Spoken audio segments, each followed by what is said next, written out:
From the headquarters of Telesur English in Quito, Ecuador, this is From the South, and I am Soini Gray.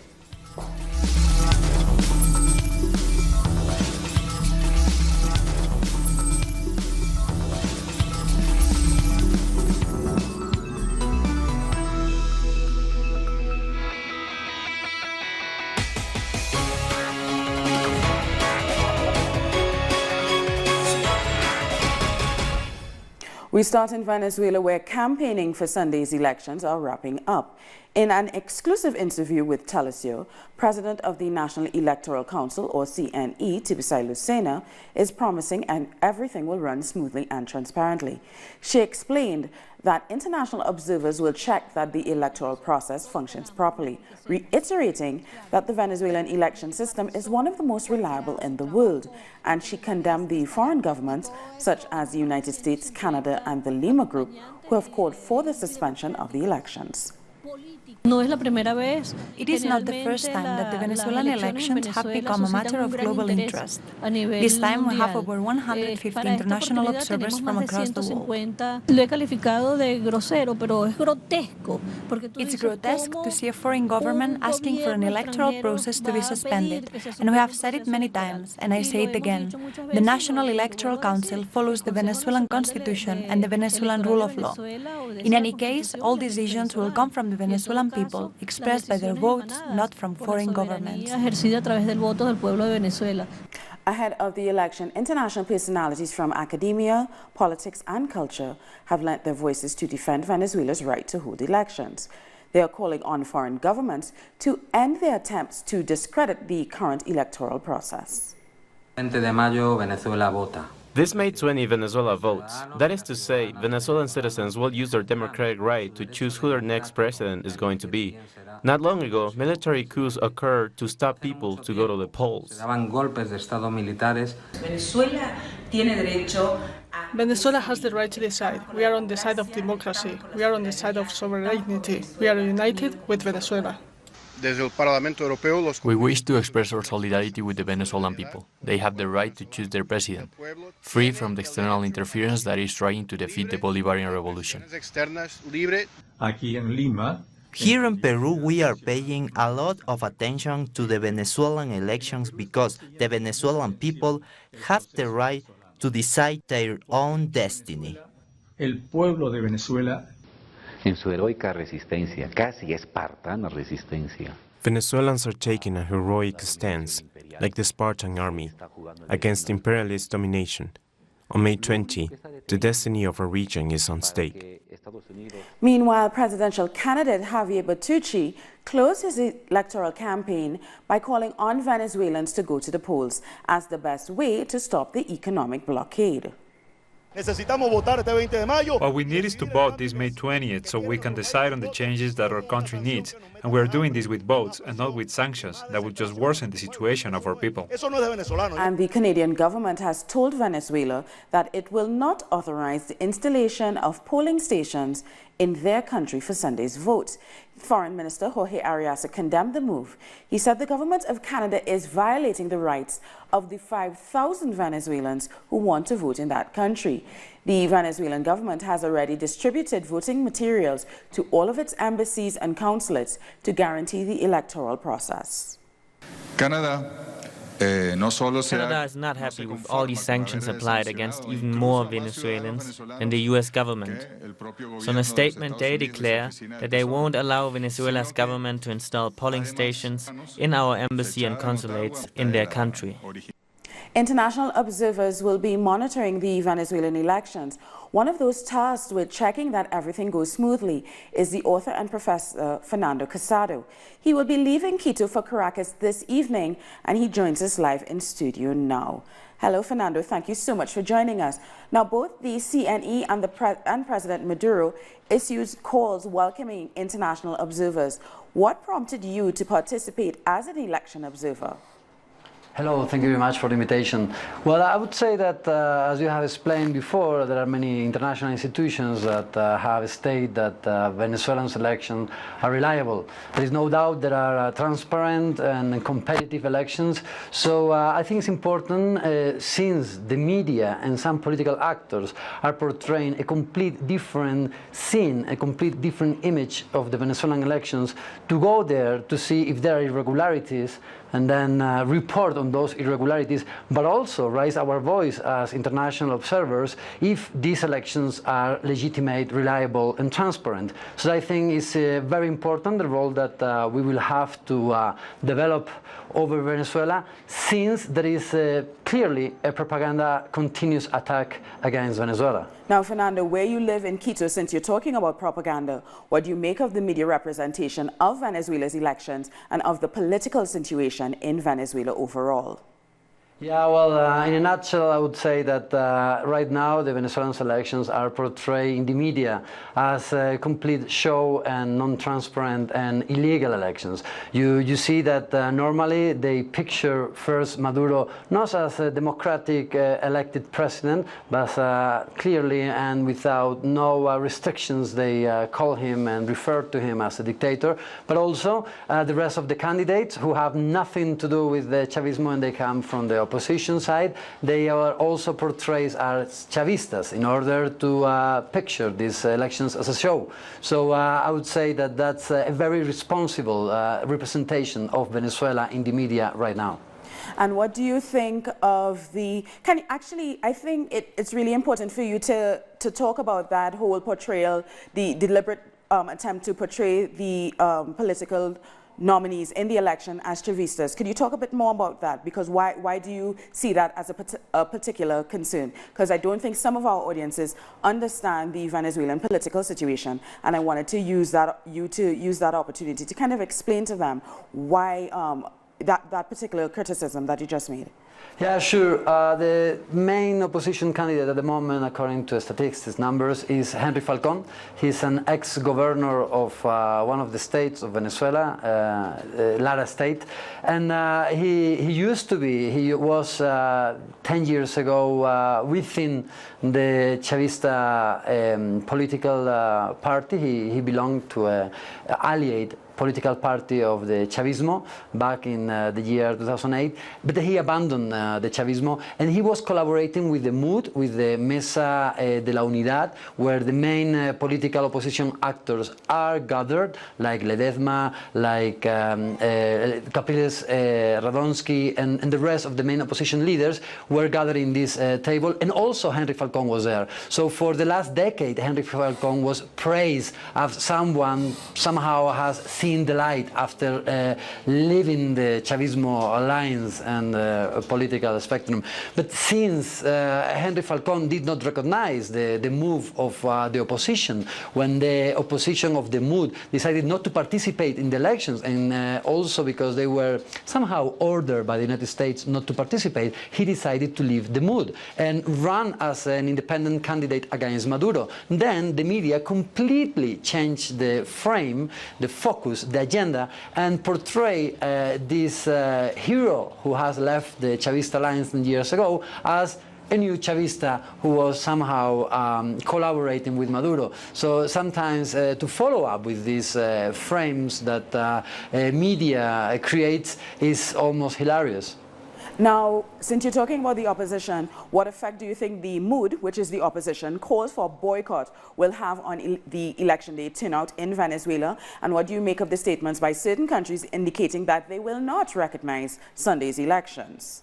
Yeah, I think that there is a collaboration between the MUD, these candidates that decided not to run for the elections, together with some political actors like Juan Manuel Santos, President of Colombia, the ex-President of Spain, Felipe González, who have been stating that the fall of President Maduro is imminent. Also, international organizations like the European Union Parliament, the group of Lima countries, the United States, have done very harsh statements against the elections in Venezuela. So altogether, I think that this is clearly propaganda. What I think is that they are preparing the public opinion, international public opinions, for something else after the elections. And it's quite worrying, because this propaganda could even leave the ground for an intervention or something like that, because the United States has been very harsh. I think that's why the Mood candidate did not run for these elections, especially because they were ordered not to do it in order to try to portray the elections in Venezuela as not reliable, and then have the special, the perfect excuse for something else afterwards as an intervention. Thank you so much, Fernando Casado, for your input, and have a safe flight this afternoon. You said you're going to Venezuela, you're participating as an observer in the election, so have a safe flight, and I think we'll try and be in touch with you on Sunday as we continue our comprehensive coverage of the 2018 presidential elections. Thank you very much. Other news now, the Colombian presidential candidate Gustavo Petro is winding up his election campaign in the capital city of Bogota. Petro will give a final speech in the central square, the Plaza de Simón Bolivar. He will make a call for hope, social justice, and a productive economy, education for the campesinos, and for peace. According to the latest polls, the Colombia Humana candidate is neck and neck with his main opponent, the right-wing candidate Iván Duque. Colombians will vote on May 27th.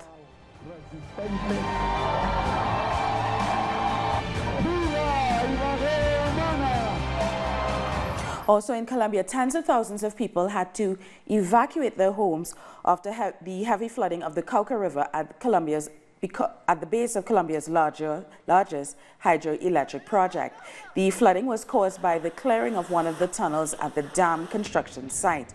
It destroyed 63 houses, a clinic, 2 schools and 2 bridges, and has left around 600 people homeless near the northwestern district of Ituango. The dam is already controversial, as relatives of the disappeared in the area say it will erase the bodies of victims buried by paramilitary groups. In Mexico, independent candidate Margarita Zavala has withdrawn from the presidential race. During an interview with the national broadcast channel Televisa, Zavala acknowledged that her campaign struggled to get funding. The independent candidate also said she is not going to back any other candidate. Time now for a short break, but join us again after this look at what our multimedia colleagues are reporting.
Welcome back. In Nicaragua, talks to end violence have been marked by strong disagreements between student groups and President Daniel Ortega.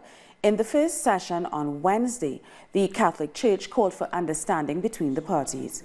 The negotiators include the government, private sector, and student organizations.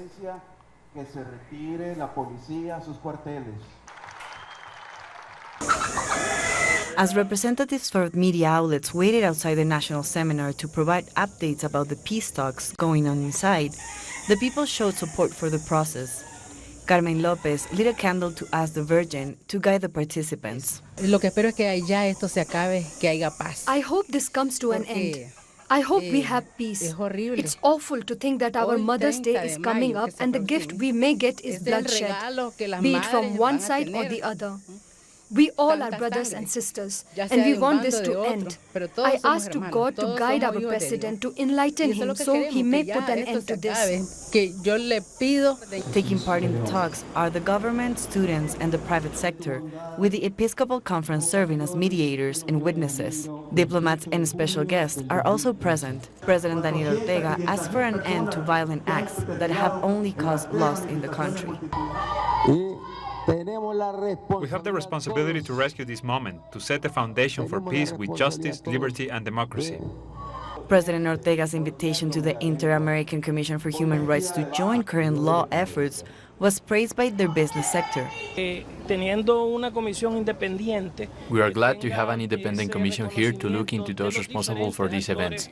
A very big issue here is that we don't have such insight into government institutions, so this commission can help us find stability and security.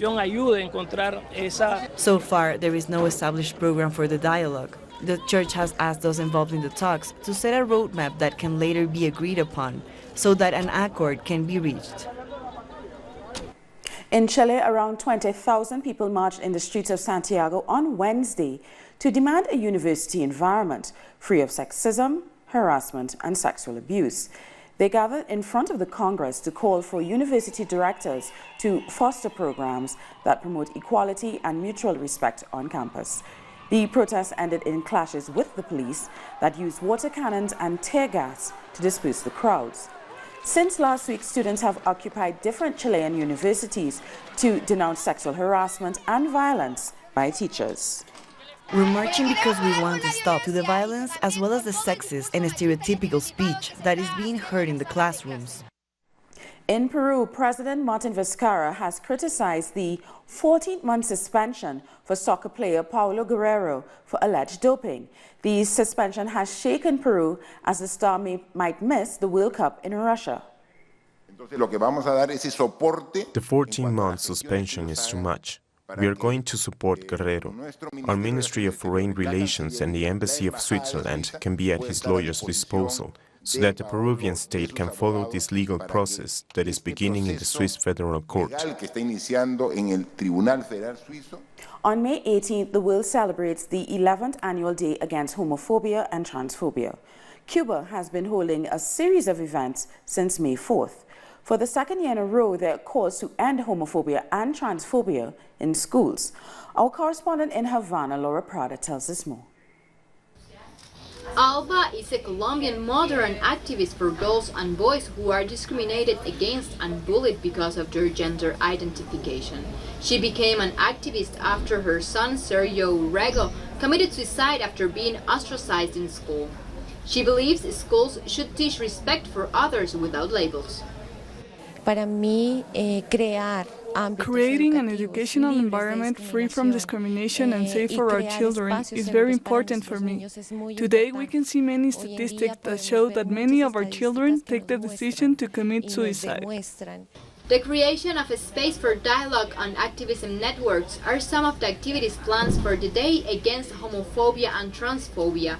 People who attend share their lives' stories. Oscar winner Dani Vega is a supporter of the event. There is a good move, and we are attempting to bring the rights of the LGBTI community to schools, universities, technical training centers, and places that promotes social growth and reflection. This year's theme again centered its work on creating schools free of discrimination. For 30 years, the National Center for Sexual Education, CENESEX, have been promoting work on topics like gender education and inclusivity, child abuse, therapy, and sexual orientation. One of the most interesting things of Senasex's work has been precisely the changes inside their own institution since the 1980s. Of course, handling these changes at a time where national and international issues related to sexual education were not open to debate. So there has been a change from a more scientific point of view to respect gender, identity, and human rights. Above all, the Cuban Day Against Homophobia and Transphobia hopes to create a more inclusive society. Laura Prada, Telesur Havana.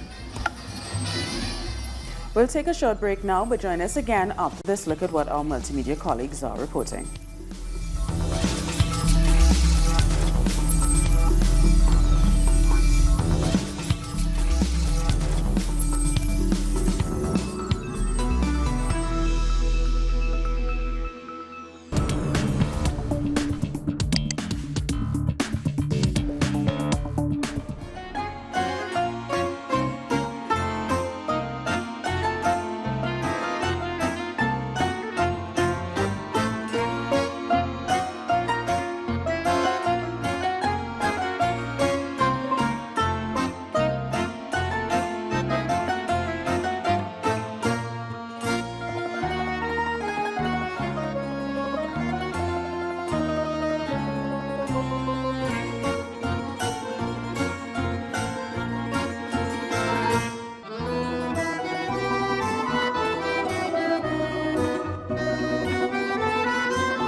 Welcome back. The Syrian flag is waving again in Al-Rastan, the third largest city in the region of Homs.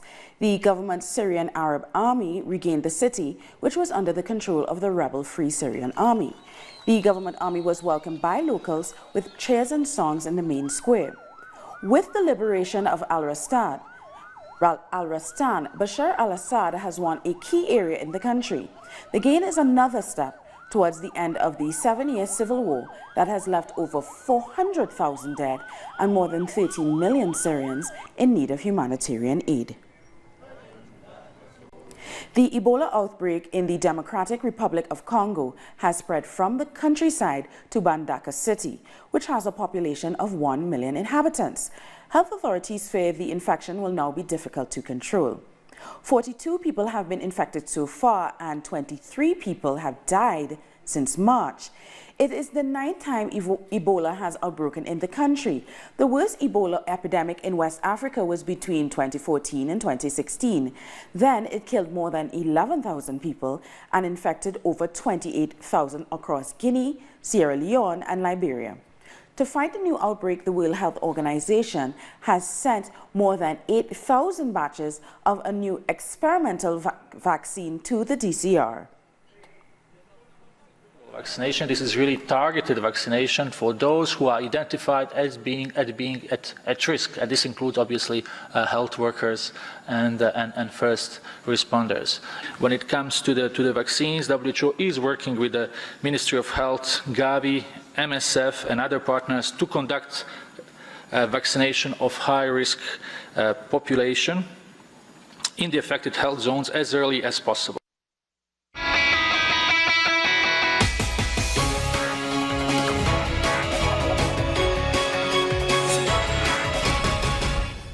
Now we go back to our correspondent Ian Bruce in Caracas with the latest on the presidential elections that will take place on Sunday 20th. Hi Ian, the International Observer Mission is about to be formally launched. Can you tell us more about it? Yes, indeed, so in fact it has in the very last few minutes been launched. I'm outside the National Electoral Council here in the center of Caracas, where Tibisay Lucena, the president of the CNE, has just introduced the more than 150 observers who have arrived here over the last few days. A few of them are still to arrive from every continent of the world. She says she thanked them very much for coming and explained how they'll be working over the next few days. They'll receive briefings, be introduced to the electoral system over the next couple of days. By Saturday, those who are going out into different parts of the country will be on their way to the voting stations for the vote on Sunday. Now, she did add one particularly interesting point. She recalled that after the violent protests that had assailed Venezuela in the first part of last year, the election of the National Constituent Assembly had succeeded in bringing an end to that violence. But she said that Venezuela is still subject to another kind of violence, not physical violence, but international diplomatic and economic violence. She recalled that many members of the National Electoral Council are themselves individually sanctioned by the United States and some of its allies. She said that it was quite unacceptable for some countries to demand that Venezuela suspend these elections. And finally, she reminded us of what happened yesterday when the government announced that they'd received a letter from the Canadian government saying that it would not allow Venezuela to set up voting centers at the Venezuelan embassy and consulates on Canadian territory. Now, she said that's a gross violation not only of international law, but of the Venezuelan people's right to vote, including those, not very many, but nonetheless symbolically important, number of Venezuelan citizens who reside in Canada. She said it's a right of the Venezuelan people to vote, and Venezuela will not be intimidated by this kind of international action. Apart from the International Observer mission, just down the road, a few hundred yards in that direction from where I'm standing now, the people are already beginning to gather in the Avenida Bolivar for the closing campaign rally, which President Nicolas Maduro will be holding in the afternoon. The main opposition candidate, Henry Falcón, is holding his closing rally, not here in Caracas. He finished here a couple of days ago, but in his home state of Lara, in the capital city of that state, in Barquisimeto. That's also this afternoon. The third place candidate, Javier Bertucci, closed his campaign yesterday, and of course from midnight, that's the end of the campaigning. No more campaigning is allowed. There'll be electoral silence. Reporting restrictions will be in place. Thank you so much for that report, Ian Bruce. Hopefully we will connect with you again in the 5:30 newscast for more on this final day of campaigning for the 2018 presidential election. And that brings us to the end of this newscast. So for more, you can go to our website at telesioenglish.net/telesioTV.net/English. You can also join us on social media, Facebook, Twitter, and Instagram. From the South, I'm Sunny Gray. Thank you so much for joining us.